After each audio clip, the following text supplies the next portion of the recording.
All right, welcome back to another Money Not Math conversation. Today, I'm with Laura Stengrim with Social Butterfly. Laura, thanks for joining me today. I appreciate it. Thank you for having me, Drew. Absolutely. So as always, our goal with Money Not Math conversations is to provide value to those who take the time to listen or watch our conversations. Today, I'm grateful to have Laura here to share her experience with not only herself personally, but professionally and her business, Social Butterfly, and hopefully you get value from it too.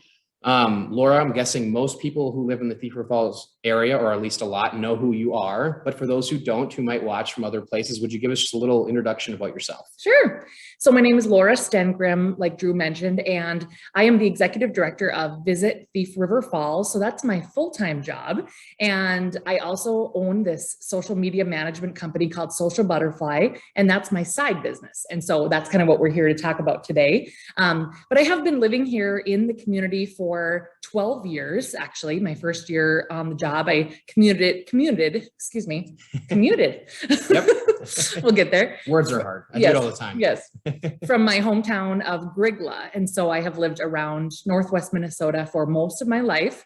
I did actually go to UND in Grand Forks for college. And so I was there from 03 to 07. I was a communication major and I had an emphasis in public relations and graduated there. Went on to Minneapolis. Okay. And so I lived there for just a short time before making my way back here. So yeah, been involved in the community, love living here, love working here. And it's been so fun to get a little bit more involved with our businesses, kind of more in depth, I guess, through this new business that I've started. Absolutely. So very ironic. I either did not know or I forgot that you lived in Minneapolis for a while. Almost identical story as mine of moving down there, moving back, which is funny. So yeah, quick question. What kind of brought you down there and brought you back? Yeah. So, growing up in Grigla, it's a small town, population, 230 people, graduated with 18 people in my class. I mean, grew up on a farm. And so it was like small town living at its finest. And I remember thinking, okay, I'm going to go to UND. So excited about that. Loved going to college there. But I just had this dream of moving to Minneapolis after college. And then I told all my friends that that was the closest I was ever going to live again. And I was never going to come back. And so, my next stop was going to be, who knows, LA? Yeah. I mean, I don't know. That's funny. And, so I went down, I moved actually the day after graduation, and luckily my brother and sister-in-law lived down there. Actually, excuse me, they moved down there okay. At the same time as I did. And so they were gracious enough to let me live with them. And I wanted to work for a PR firm okay. desperately. That was my dream job. That's sort of what I went to college for, is advertising, but also PR. And I quickly realized that all the big PR firms required you to be an unpaid intern for several months before they'd even consider you as an actual employee.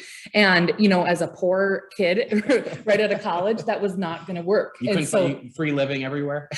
Well, I was getting some free living at the time with my brother and sister-in-law, but it wasn't, going to be long-term. Yeah. So I did find a job. I worked downtown Minneapolis at a title insurance company called okay. Old Republic Title. I worked in their human resources departments just as an admin assistant. And it was just a job. It was just something that could pay the bills. But I quickly realized that I cared more about family and friends, in particular, family, grandparents, that kind of thing, than I did the big city living. It was like I was finding myself coming back to this area and, anniversary parties for grandparents and, second birthday parties for nieces and nephews or, whatever the case may be. And so I ended up moving to Fargo, actually, kind of shortly after being in the cities. And because I thought, I'm not going to come all the way back, because that would kind of feel like failure in a way. I mean, truly, that's sort of what I felt. Right. So I lived in Fargo for about 8 months mm-hmm. and I worked at a real estate company, and I did administrative assistant work there as well. I was hoping to get into marketing, and I was kind of inching my way closer, I think. But I ended up moving back home just due to some, a family member had some health issues. Okay. And so I decided to move back home in let's see, February 2008. And I got this job in May 2008. And I mean, I've truly been just loving it ever since. It felt like it was really the right move for me and just the right place. That's awesome. Thank you for sharing that. Yeah. I am not a psychology expert, but it is absolutely amazing to me how, like, now that we're a little older, psychoanalyzing our younger selves. Yeah. I absolutely had that same ego, like insecurity of what are my friends going to think that I'm moving home? Like, what are people going to say? Like, who cares? Right. I know. I love living here. I'm very proud that I live here now. It is so funny thinking about how we used to think, and most of it didn't matter. Well, and the priorities that you have Right. when you're graduating high school, and then even when you're graduating college. And I mean, your dreams are very important and your dreams are real. And I think that chasing them is very important. But there's something that happens when you get into the real world and things start to click and you start to realize what is really important. And for me, it was family. Absolutely. And being close to family and friends. Absolutely. Thanks for sharing that. Now that you live here and you've been here since 2008, you said, are you married? Do you have kids? If you don't mind me asking, if you don't mind sharing. Absolutely. Yep. So I'm married. I've been with my husband, Jeff. We've been actually together for 10 years, married for 6. Cool. Yes. And so we have 2 kids. My stepdaughter, Gwen, is 18. And then we have a 15-month-old little boy named Miller. Okay. And so kind of a little gap there, but they both keep us busy in different ways. Absolutely. Absolutely. Yeah. So it's really fun. 15-month-old. Okay. So again, another detail that I'm sure I knew at one point, but forgot, but did you know that my daughter's 15 months old too? No. Okay. Yeah. What in the world? Yes. August, when is it? She's an August 20th birthday. Oh my goodness. Miller's August 26th. Oh my God. Okay. So I don't know if we ever talked about that, but that is ironic. That is very ironic. All right. So we're like twins here. We didn't even know it. Very similar stories. Before we get into the business stuff and kind of more serious stuff, just a little bit, one more personal question. What do you like to do for fun? What do you like to do for fun around here or not around here? Some people just love to travel, but some people like to stay around home. Well, my full-time job is in tourism, and, it's interesting because I market Thief River Falls to attract overnight visitors here.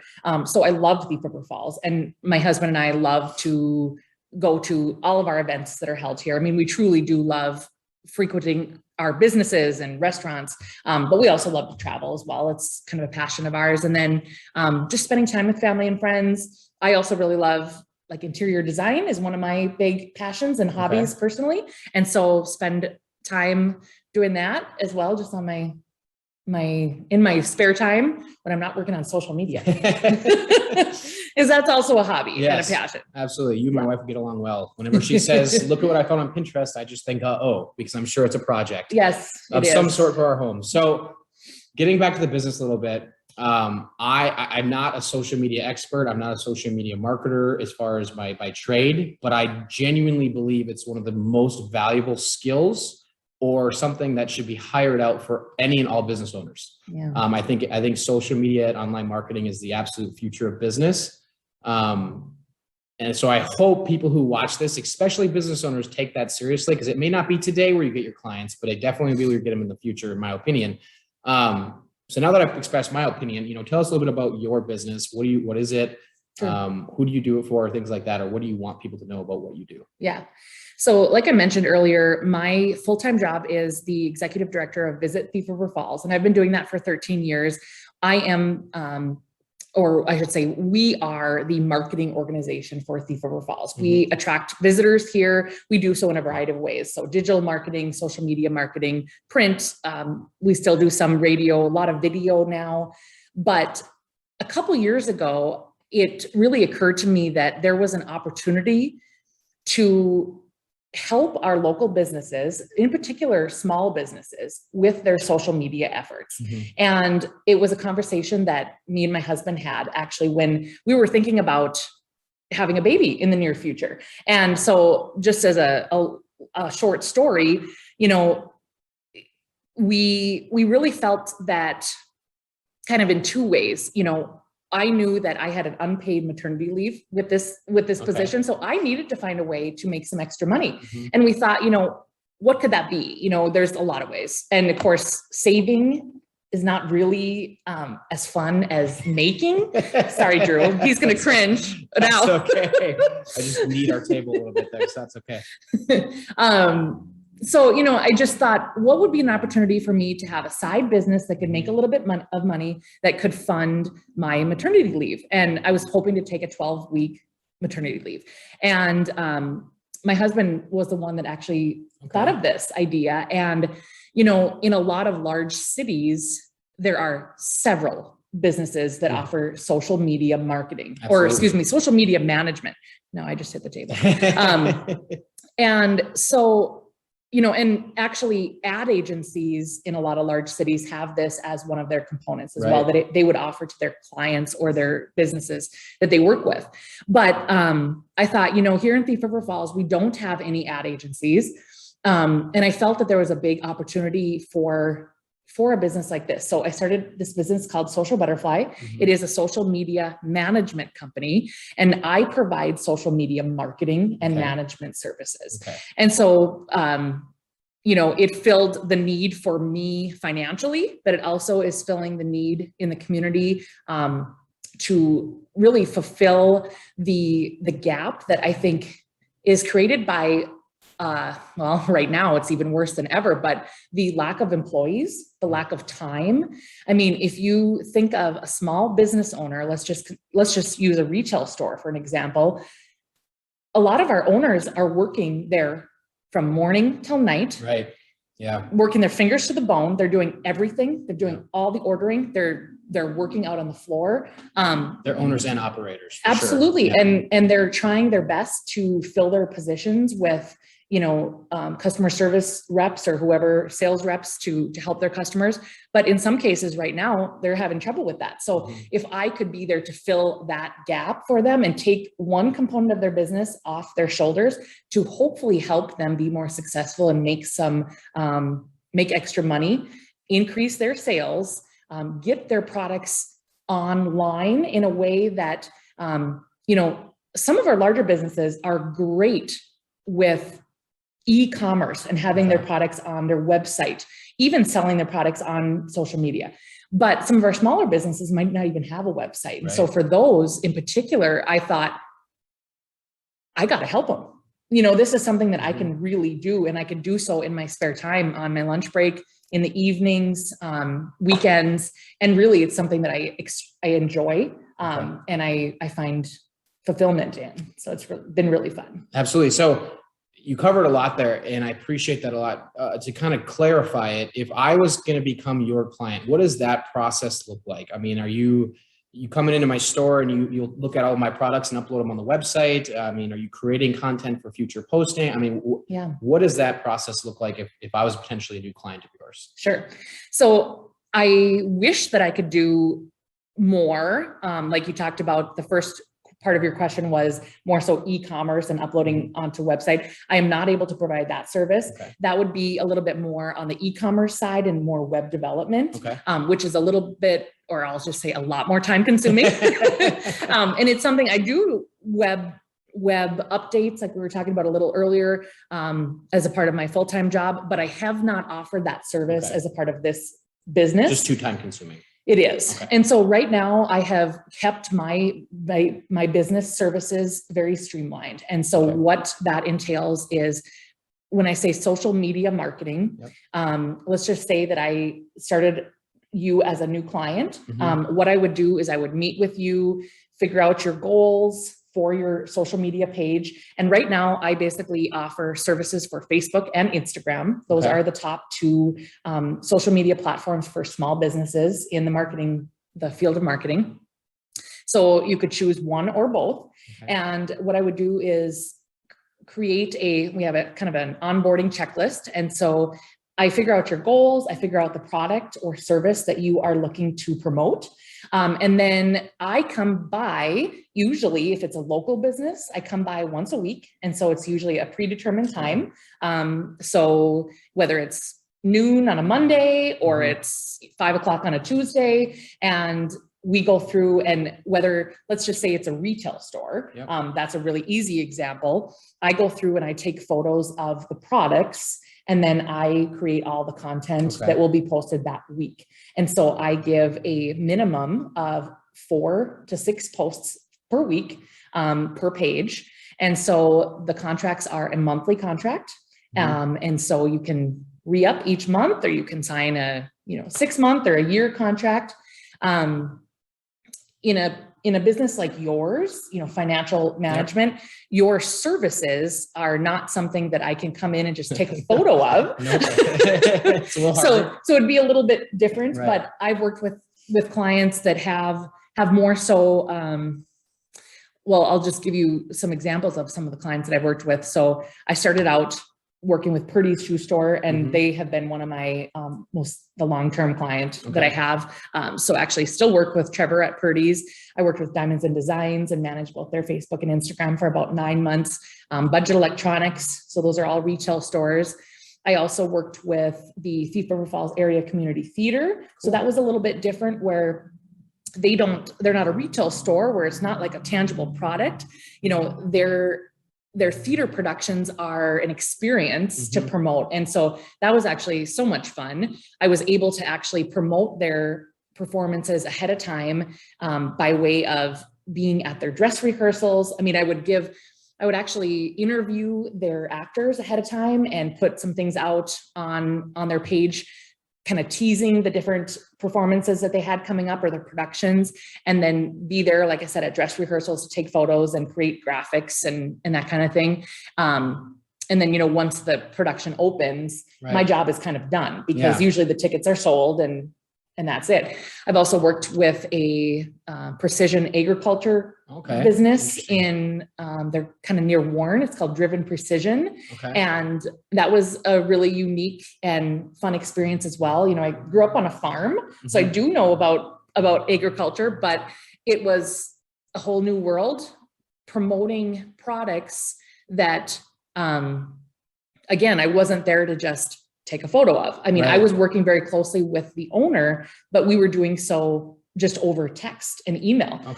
So he did not ask me to come there and meet with him. We just did everything over the phone or email. And this is kind of crazy. I still haven't met him. And, and we had a wonderful working relationship. We worked together for months and months.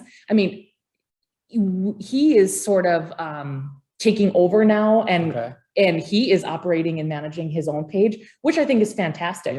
And that happens. I mean, Diamonds and Designs, same thing.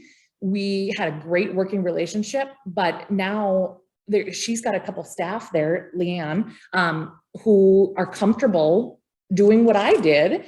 And like I said, when Falls Under 40 was gracious enough to ask me to be a presenter at a recent Lunch and Learn, I basically ended the presentation by saying, I truly feel that the best case scenario is that the business owner or an employee manage their social media. I know that's not the best business plug for me, but I really do believe that, because you are there, your business more than anyone, or better than anyone else does.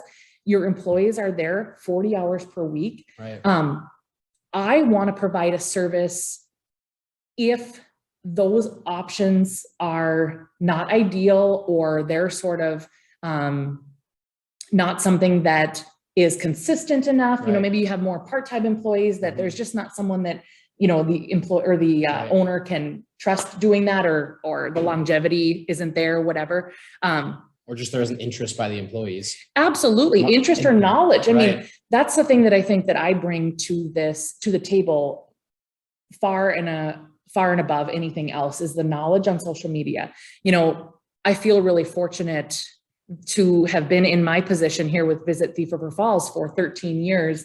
And my board has sent me to multiple, I can't even count, dozens of marketing trainings and different conferences to stay up on trends. And so, I'm using some of those skills and some of that knowledge now in my personal business. Absolutely. Yeah. I don't remember the exact phrasing, but it's that people are, I mean, as a professional, people are basically, they're not necessarily just paying you for the experience you're providing today, but the all the expertise you're providing from the previous experiences, they don't have to go through. Yeah. Right. The absolutely. lessons they don't have to learn because you've already learned them. Yeah. But I think that's actually really cool that you're willing to be honest about, you're not coming in saying you have to work with everyone. In fact, you're happy to work with someone short term Yes. and then teach them how to do it themselves. 100%. And by the way, I forgot to say this earlier, Social Butterfly, very catchy name. Well, thank you. Well played there.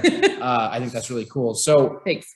With that, do you look at it and think to yourself, do you do a like recap analysis? My words aren't coming to me. Do you do a market analysis of the work you've already done to show the increase or decreased sales or the increased traffic and things like that on people's pages? Yes. I had a tough time getting that question up. Hopefully the question's clear. Yeah. Basically, do you do like a analysis to show the people you're working with Yep. the impact of the work you're doing? Absolutely. So I use current or past clients and the success and growth of their pages to entice or basically try to sell or sign up new clients. Absolutely. Right. Sometimes I will leave those pages or those clients information more anonymous. Of course. Yes. Some of them don't mind me sharing, but I'll always ask them ahead of time. So like Trevor Swanson at Purdy's has been so gracious to let me, use him as a way to promote my services. And he's always been able to give me different quotes to use and things like that. I mean, he's been just such a fantastic client to work with. So, I don't have the numbers right now on his page growth, but it was exponential, especially right away in the beginning. And this is something that we may be getting to a little bit later, but I offer some paid ads actually as kind of an introductory offer to show what putting a little bit of money behind some of your posts can really do. And so that's where you'll see some of the big growth is when you put some money behind posts. Right. And so paying me monthly is keeping the page consistent and keeping the posts out in front of the audience that you currently have, where I feel like it's something to always keep in mind for our business owners and anyone that has social media pages to have a social media budget on your own. Of course, and, I have, like with the precision agriculture company that I've worked with, a couple months, all he wanted me to do was manage his ads because he was putting his posts out himself. Okay. But he said, I'm not real comfortable with the ad side of it, where it's a lot of detail. I mean, if you've never done it, the age, age, demographic, gender, there's so many different ways to target. It's crazy. Absolutely. So that was something that for a different rate, a little bit of a lower rate, I was able to just manage those ads for him. And so that was an enjoyable experience as well. Definitely. So you're obviously very flexible in what you're willing to do for your clients. Do you have like an ideal client that if you could, maybe it's not easy because there's so many different types of clients, but if you could just say all of my clients look like this and it would be just super perfect fit. Do you know what that looks like, or is it easy to explain? Yeah. Like I've mentioned, I've worked with a lot of different types of businesses, but I would say for this particular service that I offer, the best fit and the most seamless partnership is with a retail store. Okay. Because the products that they have to promote are really endless. And I really enjoy, one of my hobbies, I didn't even mention the shopping hobby that I have. But when I get to go in and put items together, at Purdy's and do flat lays with, different outfits and the combinations that I can put together, it's such a creative outlet for me that I enjoy that part almost as much as I enjoy the posting and the interacting with the customers on their pages, because I will also interact with the comments as well if they're more general. That's another part of my service, just as a side note. If someone's asking, what size does this boot come in, or do you have a 9? I'll leave that up to the owner to respond to. But if it's more general, I really enjoy that communication as well, and keeping that consistent communication. Which is so important because, as we all know, anything you're passionate about, you're going to be better at, and you're more likely to do it for long term. So most of your clients are local. Yes. Do you prefer it that way? Do you require people to be local, or are you open to working with people outside of the local area? Like, for example, let's say someone from Bismarck, North Dakota calls because they got a strong referral or watch our conversation. Is that something you're open to, or what does that look like in your business? Definitely open to anyone from anywhere. The only real requirement is if it's a business that is not local, their products really need to be online in some way. So on their website. Another client that I have right now is Thiebert's car dealership in Red Lake Falls. And so luckily, they have their inventory on their website. And so I'm able to actually pull a vehicle every day and showcase that vehicle, say a little something about it in the caption. If I didn't have access to that, it would possibly, I'd have to really crunch the numbers to make sure that it was worth my time for the drive.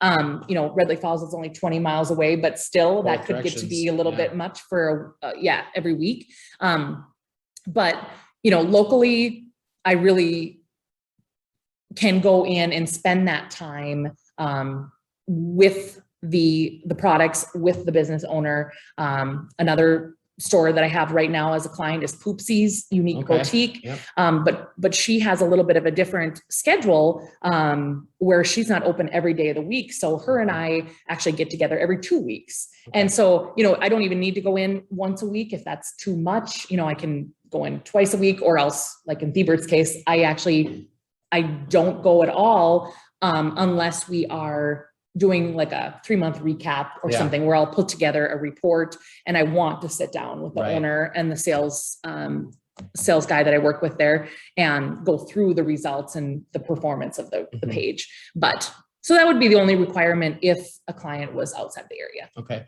And when you're working with a client, let's say I'm your client for hypothetical purposes, what's the most important things you require of me? For just I'll throw things out there, stay out of the way, or communicate clearly, or, providing updates of the products. Or, what does that look like from your point of view? Because any business owner knows we've had clients that aren't easy to work with. So what is like the clients that are really easy and like smooth to work with? What do they look like to you? The smoothest, so the smoothest process is just when I know the expectations that the client has and how involved you want to be, so that I know exactly what you're expecting from me and that what I'm expecting from you. I'm all about communication. That was my major, I think that initially, when I sit down, with a brand new client, we go through the checklist, and there are a lot of questions. One of them is, what is your preferred method of communication? And you have to tell me, do you want me to call you, email you, or text you? And do you know that with all 3 of my clients right now, they're all 3 different. Interesting. And so that is so great for me to know. And I have to know that because I'm not going to name names, but if I send a text to one of my clients, they're not going to respond. And so, and that's fine, but I just have to know that. And then I also really enjoy just knowing how much they want me to take ownership of what's being promoted.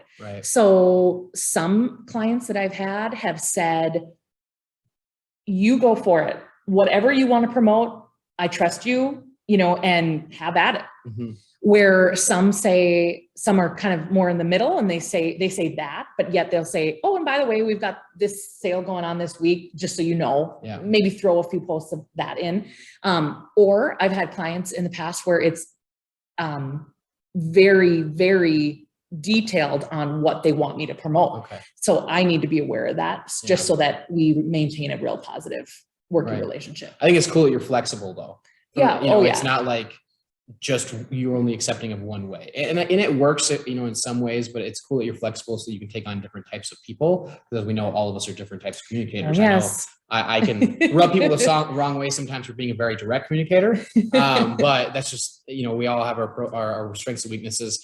So you've been in business for about 2 years now. I forget the month you said you started. Yes, November. So exactly 2 years. Congratulations. Yes, thank you. What is the greatest or biggest lessons you've learned, both from just a business owner standpoint, but also this is money, not math, but so from a financial standpoint? I would say when I really sat down with my husband and had this conversation about starting a side business, it was very serious to us, because the time that I have with my family, I've said this several times, is very important to me.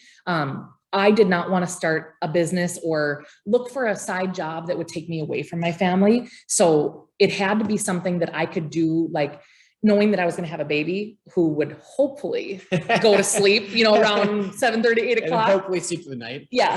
Still working on that one. But it had to be something that I could do after that, you know, and actually my husband works the early shift at DigiKey. And so he goes to bed around the same time as my son Miller. And so, you know, that was the key to this, is like, okay, if they're in bed by 8 o'clock, I've got a couple hours in the evenings where instead of wasting my time, you know, channel surfing or whatever, I can actually put some productivity, you know, toward my business and actually be making some money. So it had to be something that my time was really structured. And then it had to be something that had really low overhead costs. You know, there's a lot of side businesses that people start with selling products, you know, whether it's right now health and wellness products, very important. Or clothes. I know a lot of people starting Zaya and different things like that, Young Living essential oils and things like that. Yeah. So, I mean, and it's all great. I think, you know, there's nothing wrong with any of that. And I think that it's obviously something that there could be some great success with, or else it wouldn't be so popular, you know? But just to make sure that there are low overhead costs, you know, like when we sit down with our tax, our accountant at tax time, and they say, you know, what are your overhead costs? And I show her this, and that's the honest to God truth. Right. This is my overhead expense. Right. It's pretty awesome. Absolutely. And so that has really been important for us. And then I think just from the kind of overall, I was thinking about this, you know, when you sent me some of these questions ahead of time, you know, my biggest advice is I feel when you're offering a service or any type of a product that might be kind of new to people, because this 2 years ago, even, I mean, in this area, of course, this was new. It still may be new to some people who wouldn't ever think about hiring somebody to do this. Give them your reasons why, but also give them some great introductory offers. You know, I think that I felt strongly that I had to put some skin in the game to give them something to show them how serious I was about wanting them to succeed. So that goes back to the introductory offer that I mentioned earlier. You know, instead of just saying, okay, I'm going to come in and I'm going to manage your page with the current followers you have now and, you know, expect them to see exponential growth, that is just not realistic. With social media marketing and the way that Facebook and Instagram in particular have gotten, and I mean, YouTube is not far behind, and they're actually getting to be a lot like this as well. They want businesses to pay to play. Yeah. Organic marketing or free for those who aren't, it's getting harder and harder. It's sort of a thing of the past. I mean, we used to think in the beginning, wow, Facebook is a free platform that we can promote our business on. Doesn't take anything but our time. That's just not the case, but it doesn't take a lot of money either. So, you know, with my business in particular, I decided that for the first 2 months, I would give $50 out of my own money, my own wage or rate. So $100 total toward Facebook or Instagram ads, whichever platform they were on, to actually promote their page, because I really want businesses to be able to see from the beginning what putting a little bit of money toward promoting their page would actually do for their follower count. And that has been really fun to open up their eyes to, you know, and then that has really helped some of my clients then continue that on their own down the road. So to kind of recap, make sure I heard everything correctly. From financial lessons you've learned, it's find something that you can fit within your schedule, but also your core values, right? I think we haven't really touched on it specifically, but I know you've mentioned family a few times as being a core value of yours. So making sure you can find something that you do that fits within your life, but also your core values. You don't want to sacrifice, you know, your core values to make extra money unless you absolutely are desperately to do so. And then the other thing you mentioned was try to make sure you manage your overhead costs, right? That's absolutely accurate. I know a lot of, I know I've met with and know of a lot of businesses that their gross profit is massive, but they have so many expensive that their net profit is so minuscule. And I don't know, I don't want to describe how they feel, but it's really unfortunate that you could put that much work into making such little amount of money. Yeah. And then those are the two lessons I think you said, right? That you've learned primarily? Yep. Or was there another one that you mentioned? I'd say those are the two main lessons. And then, giving the financial part of it. The advice part. Was sort of giving an offer, putting some of your own skin in the game. Absolutely. Showing them the success that they could have with a little bit of their own budget, that it's not all going to be like hiring me for social media management of your page isn't going to be the only way to skyrocket your followers and to get more people to like your page. What it's going to do is it's going to keep your followers consistently seeing your posts and keep your followers as loyal supporters of your brand or your business. But it won't necessarily encourage or get new followers without some budget toward it. And that's just the way of Facebook or social media marketing now these days. I love that because I feel like sometimes from my observation, businesses and business owners are so focused on squeezing as much blood out of the rock as they can, each individual rock, that they actually miss out on opportunity by just serving as many people as or like not as many, but more people. They try to get as much money out of each person. And you're doing the opposite by saying, look, I'm willing to put my own skin in the game to show you it works. And if you decide to continue to work with me, great. And I think that's really cool. And it's smart to kind of reverse it where, like you said, you're putting an investment up front of your time and money with the hope that they continue working with you rather than basically saying or structuring in a way that you make as much money as possible regardless. Because it needs to be a partnership moving forward. And, not to say that traditional forms of media and advertising isn't successful, but when you would step back and look at $50 a month toward Facebook ads and compare that with maybe some other types of media advertising that you've just always committed to in the past, what is the return on investment comparison? And I think that's just really important to look at. And, not to say that you're not reaching the same amount of people, because you truly could be with traditional forms of media, but Facebook is showing you it's tangible. You are literally seeing those analytics in the back end on the reporting. And I show you all that as well. So at the end of the 2 months, I print out all the reports. We go over them very much in depth. So you can actually see how your page has grown throughout the end of that period. And you didn't say it directly as a lesson, but I feel like I've heard it enough times and I agree with it that I'm gonna throw out the word consistency. I know you mentioned it earlier. You just said it a few times there. How important is the consistency of posting compared to, let's say, hitting it hard for a week, taking 3 months off, hitting it hard for a week, taking 3 months off? Can you speak to that a little bit?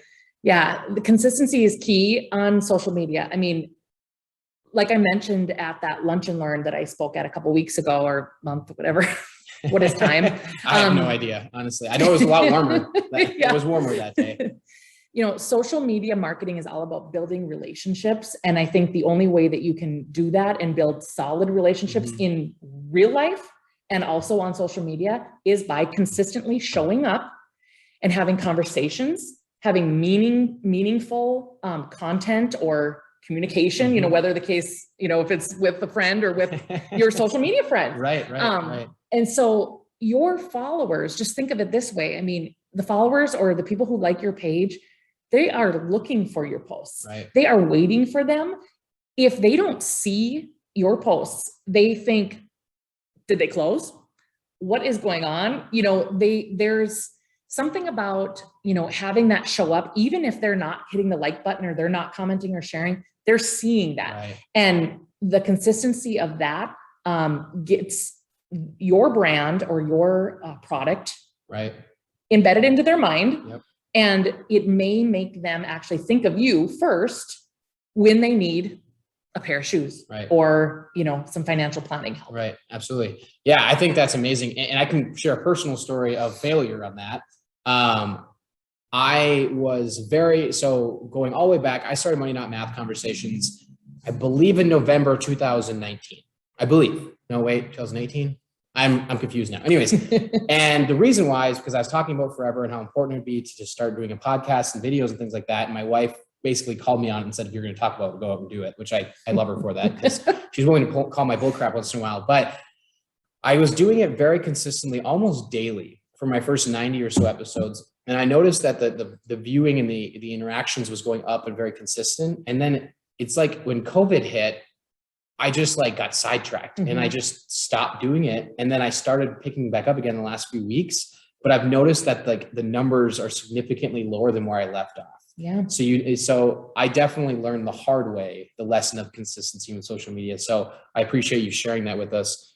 Did you have another thought on that? Well, I just think that either what you want to call them, your clients, your customers, your fans, your followers, they may find other ways or other entities to fill that void that you filled in those times where you're taking time off. And so that's kind of another message of how critical the consistency is. It's amazing how quickly we build new habits.